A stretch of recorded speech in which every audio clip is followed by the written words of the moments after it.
জয় হিন্দ, জয় ভারত, নমস্কার। আমি চন্দন মণ্ডল, all India driver. তো দাদাভাই, আমি 37 বছর কর্মজীবনে গাড়ির লাইনে আছি। তো ভালো আছি। আপ ডাউন হতে থাকবে, আপ ডাউন হবে। তো এটা নিয়ে টেনশন নেই। কর্ম জানি, লাইসেন্স আছে, অল ইন্ডিয়া চলছি, কোনো অসুবিধা নেই। তো আমাদের বেঙ্গলে যা পরিস্থিতি চালু হয়েছে, আমার 50 বছর বয়স হতে যাচ্ছে।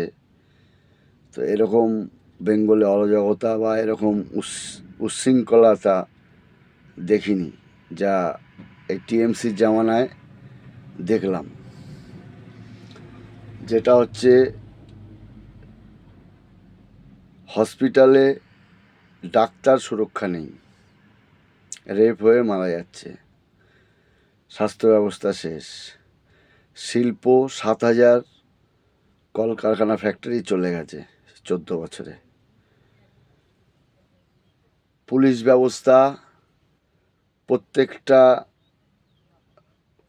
থানা রাতেবেলায় ডাকাতি করছে, বাইরের গাড়িগুলোকে ধরে ধরে, ড্রাইভারদের ধরে ধরে এই সিভিক পুলিশকে খাকি ড্রেস পরিয়ে ডাকাতি করছে, তোলা তুলছে। তাতে আমাদের বেঙ্গলের, অল ইন্ডিয়ায় যেখানেই আমরা যাচ্ছি, আমাদের বেঙ্গলের মান ইজ্জত মাটিতে ধুলোয় মিশিয়ে দিয়েছে এই মমতা ব্যানার্জি সরকার। তারপরে যে মৌলবাদীর দাপাদাপি, এইটা সিপিএম জামানায় ছিল না, অতিরিক্ত হয়ে গেছে। যেরকম উদাহরণ হলো, হুমায়ুন কবির 30% মুসলিম হিন্দুকে 70% মুসলিম ওরা কেটে গঙ্গায় ভাসিয়ে দেবে, ভরকাও ভাষণ।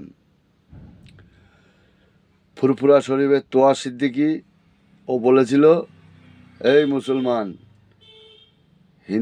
মুসলিমদের ছেলেদের সব রেডি করো, হিন্দুদের বিরুদ্ধে যুদ্ধ করব। তার বিরুদ্ধে মমতা ব্যানার্জি কিছু নেয়নি।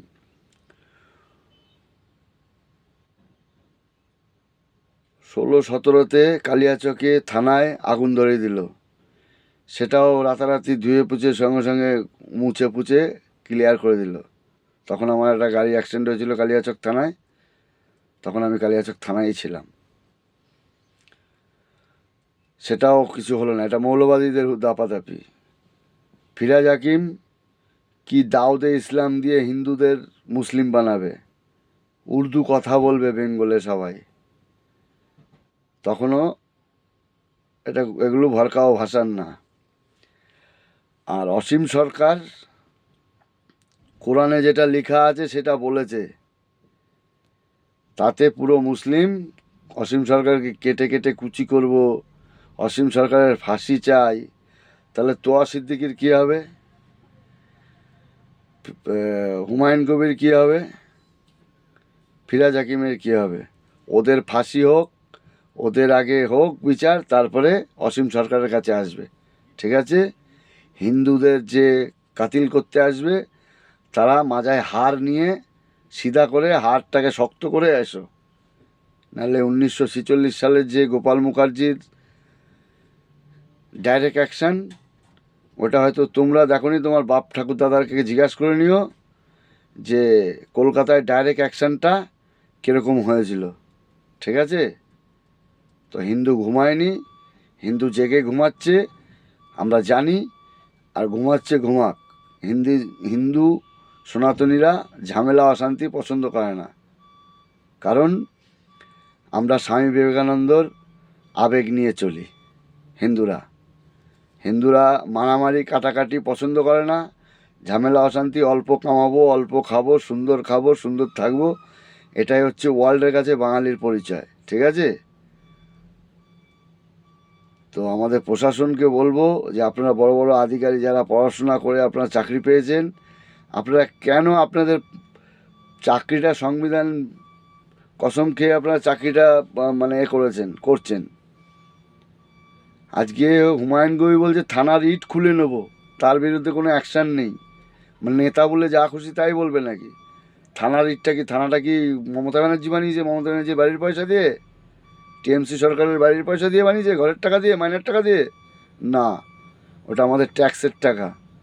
তো থানার ইট খুলতে গেলে হুমায়ুন কবির তোমাকে বলছি তোমার হাড় খুলে নেবো, এক একটা হাড্ডি খুলে নেবো, ওটা আমাদের ট্যাক্সের টাকার, ঠিক আছে?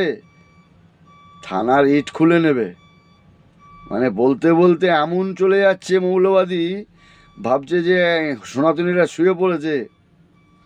তো টাইম এসছে, প্রত্যেকটা সনাতনী ভাই দাদা ভাইকে বলবো যে একতা হও, জাগ্রত হও, কারণ এই টিএমসি, সিপিএম, কংগ্রেস, তৃণমূল, এই যে হুমায়ুন কবির, তারপরে মিম, এরা বিজেপির বিরুদ্ধে, হিন্দু বিরুদ্ধে এরা কার্যকলাপ চালাচ্ছে।